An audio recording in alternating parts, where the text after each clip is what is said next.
بسم اللہ الرحمن الرحیم۔ مونچھیں ترشوانہ سنت نبوی صلی اللہ علیہ وسلم اور جدید سائنسی تحقیقات۔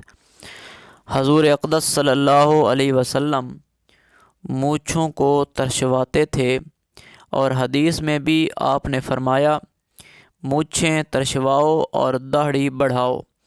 آج مونچھیں بڑھ رہی ہیں اور داڑھی کا نشان نہیں، لیکن مغرب کے ڈاکٹر کہہ رہے ہیں کہ مونچھیں کم کرو، ترشواؤ، ورنہ نقصان اٹھاؤ گے۔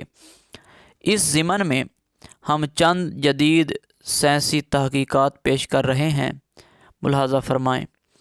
مونچھیں ترشوانا، جسم کے غیر ضروری بال صاف کرنا بھی انسان کی فطرت ہے۔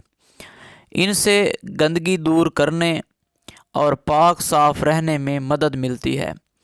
اسی میں بغل اور زیر ناف کے بال آتے ہیں۔ مونچھوں کا تراشنا یا مونڈنا بھی اسی مقصد کے لیے ہے۔ بڑی ہوئی مونچھیں انسان کی خوبصورتی کو نقصان پہنچاتی ہے، اور وہ جو غذا اور پانی استعمال کرتا ہے اس سے آلودہ ہوتی رہتی ہیں۔ اس کی وجہ سے پیٹ میں گندگی پہنچتی رہتی ہے۔ بعض علماء نے کہا ہے کہ مونچھوں کو اس طرح سے صاف کر دیا جائے، لیکن بعض علماء کی رائے یہ ہے کہ مونچھوں کو اس طرح کاٹا جائے کہ ہونٹ نظر آنے لگیں اور ان کا نشان باقی رہے، بالکل صاف نہ کر دیا جائے۔ مونچھوں کا طبی نقصان۔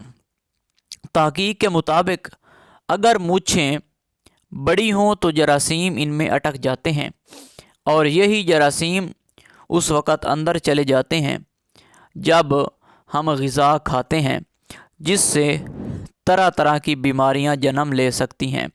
حضور اقدس صلی اللہ علیہ وسلم نے صدیوں قبل ہمیں آگاہ فرما دیا، اور یہ سائنس تو اب تحقیق کر رہی ہے۔